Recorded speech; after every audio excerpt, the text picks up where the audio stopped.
My stepmom asked me to clean out my dad's storage unit. Just keep what you want, she said. I spent 2 days sorting through memories, tools, notes he wrote to me as a kid. When I came back with the truck, everything was gone. We donated it, she said. You were taking too long. I asked about the box labeled with my name. She shrugged. Didn't see it. Later that week, I saw his watch, the one he promised me, on her son's wrist. He said, "It looks better on me anyway." I drove away.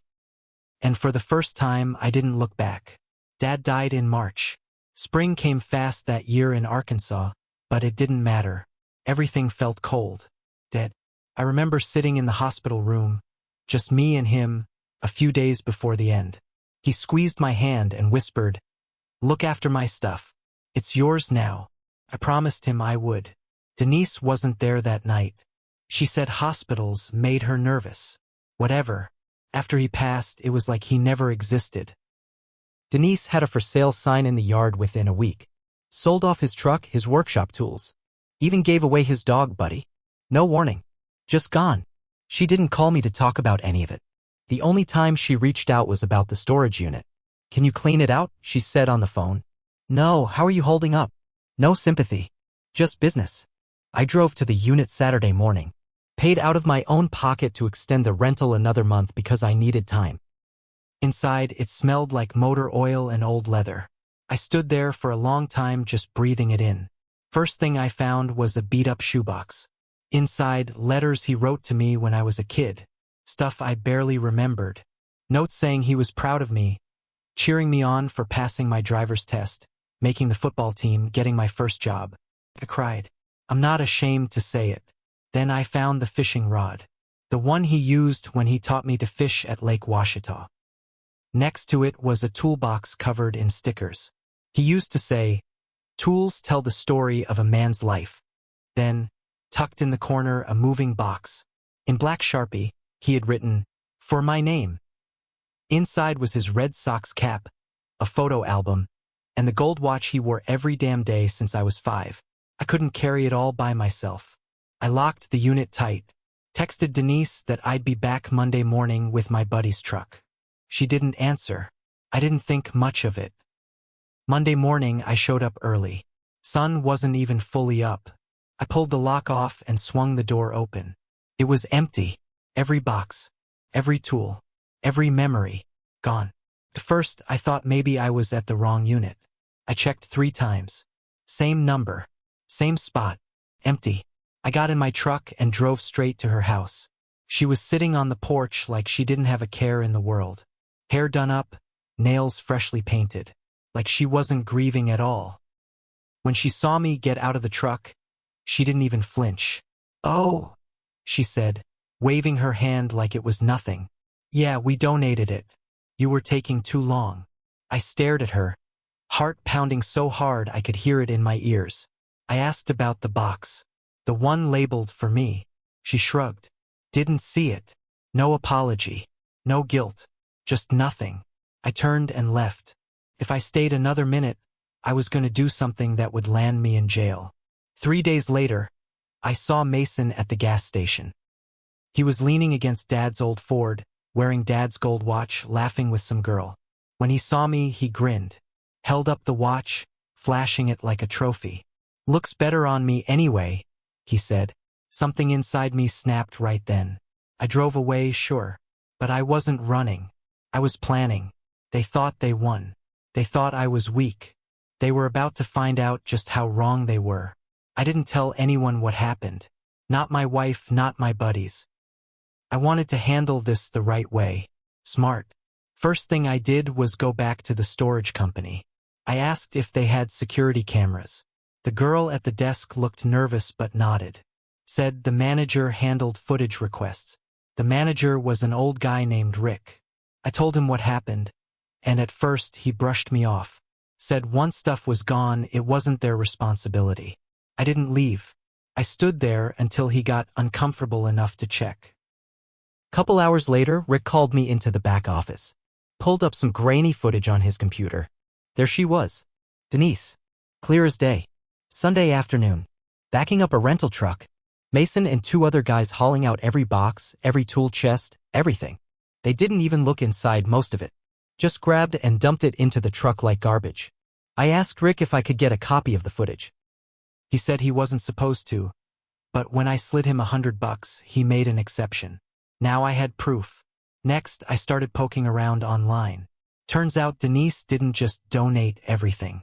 I found Mason's Instagram, full of posts showing off his new tools, his vintage fishing rod, his fancy old watch.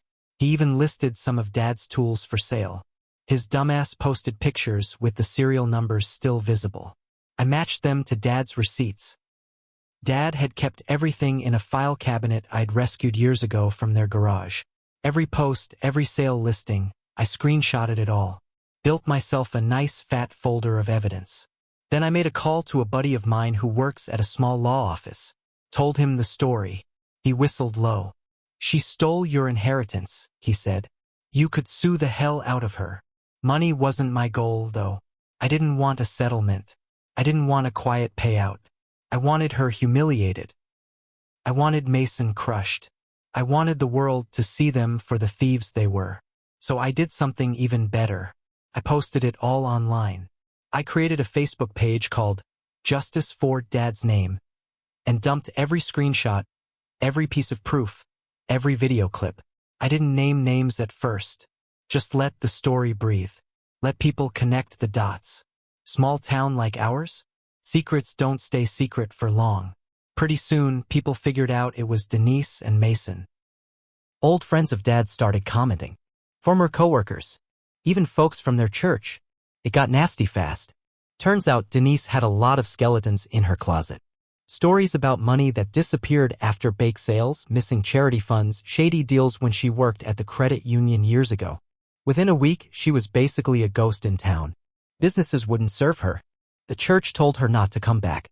People crossed the street to avoid her. Mason got it even worse. He lost the handful of brand deals he had lined up for his stupid influencer career. Nobody wanted to touch him. His accounts went private, then disappeared. The last time I saw him, he was outside the pawn shop trying to sell the watch.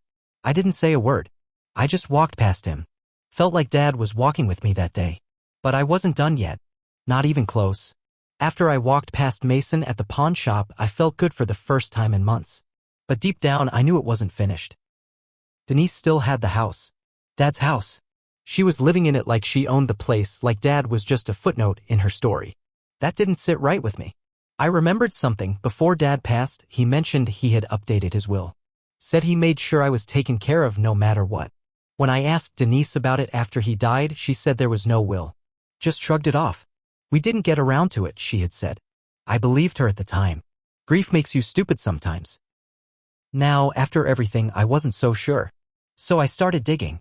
I called every law office in Fort Smith and nearby towns asking if they had anything on file. Took a while, but eventually I hit gold. A small-time lawyer, Mr. Brooks, said he handled Dad's updated will about 8 months before he died. When I explained who I was, he said, "Funny, I sent the final copy to his house after he signed it." Denise had it. She had it and kept it quiet. I drove over to Mr. Brooks' office and he showed me a copy. I sat there in that tiny room, reading it 3 times to make sure I wasn't dreaming. Dad left everything to me. The house, the cars, the savings account, the storage unit contents. All of it.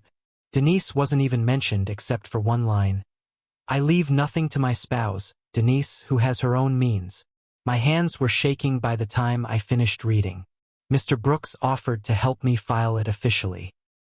Said it would take a few weeks, but we could get the will enforced. She committed fraud if she hid it, he said. We can press charges too. I didn't answer right away. I just kept thinking about Dad. How he trusted me to take care of his memory. How Denise tried to erase him like he never existed. No way was I letting her win. It gets worse for her. The day the paperwork went through, a county deputy showed up at the house with eviction papers. I made sure to be parked down the block, watching. Denise came to the door in her ratty bathrobe, hair a mess. She looked confused at first. Then she saw the papers and started screaming. Screaming so loud the neighbors came out to watch. She threw a patio chair across the lawn. Mason came stumbling out behind her, barefoot, yelling at the deputy. Didn't matter. The house wasn't hers anymore. They had 30 days to get out. They tried fighting it. Hired a sleazy lawyer. Claimed the will was fake. Mr. Brooks crushed them in court. He had Dad's original signed documents with witnesses. They had nothing but lies. The judge ruled in my favor in about 10 minutes. After that, Denise and Mason started selling off anything they could. Furniture, TVs, appliances, anything that wasn't nailed down. They even tried to sell Dad's fishing rod online again. I sent the listings to my lawyer. We slapped them with a cease and desist for trying to sell property they didn't own. They pulled the posts, but not before looking even more pathetic in front of the whole town. But here's the twist I didn't see coming. While packing, Denise accidentally revealed an even bigger secret.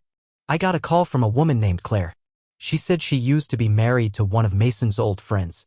She said Denise wasn't just a gold digger. She was planning to remarry fast. Less than 3 months after Dad died, she was already engaged to some old guy she met at church. The plan was to sell everything, move out of town, and start over with a clean slate, new house, new money, new life. Dad's money. My inheritance. She was playing the long con. And if I hadn't found the will, she would have gotten away with all of it.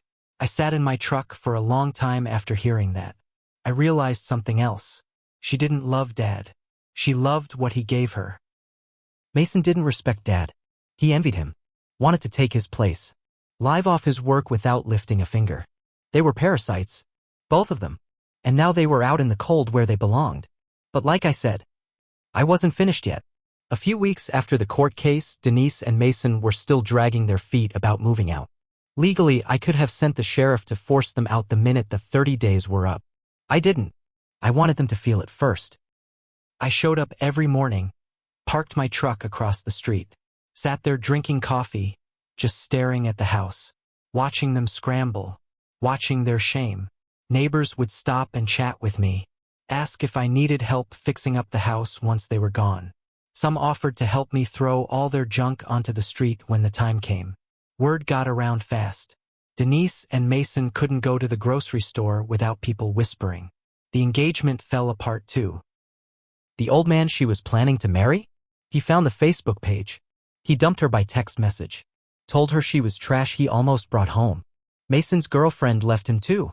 Took half his stuff and posted a long rant about what a loser he was. Their world collapsed, piece by piece. The final nail in the coffin came one cold morning. I was at the house with my lawyer doing a walkthrough before renovations started. The place was a mess. Holes in the walls. Trash everywhere. The smell of old beer and cigarettes. But in the back bedroom, the one that used to be Dad's office, we found something else. A locked file cabinet. Took some effort, but I popped it open. Inside were all of Dad's personal documents. Bank records, insurance policies, letters, and in a thick envelope at the very bottom, cash. Thousands of dollars. Money Dad had hidden away. Probably emergency savings he didn't trust the banks with. If Denise had found it first, it would have been gone. I stood there holding that envelope, feeling something heavy lift off my chest. Like Dad was telling me, "Good job, son. You finished what I couldn't." But the story doesn't end perfectly. Because even though I won, even though they lost everything, part of me was still angry. Not just at them. At myself. For not being there more before he died. For trusting Denise even a little. For letting Mason disrespect Dad's memory without smashing his teeth in that day at the gas station. Winning didn't erase any of that. It just gave me a little peace. Denise and Mason moved out in the dead of night. Left behind garbage, broken furniture, even their dog, a scared little mutt locked in the garage. I kept the dog. Named him Buddy after Dad's old hound. I fixed up the house myself. Took months. Painted the walls, repaired the floors, rebuilt the garage. Every nail, every brushstroke felt like I was rebuilding Dad's life. Piece by piece. I ran into Mason one last time. He was working at a tire shop on the edge of town. Greasy uniform, no shine left in him. He looked at me like he wanted to say something. Maybe apologize. Maybe beg. I didn't give him the chance. I turned away and left. Some people don't deserve forgiveness. Now, the house is mine. The memories are safe. Dad's watch sits on my dresser, ticking steady. Sometimes at night, when the world's quiet, I swear I can hear him laughing. Proud. And Denise and Mason? They're ghosts. Exactly where they belong.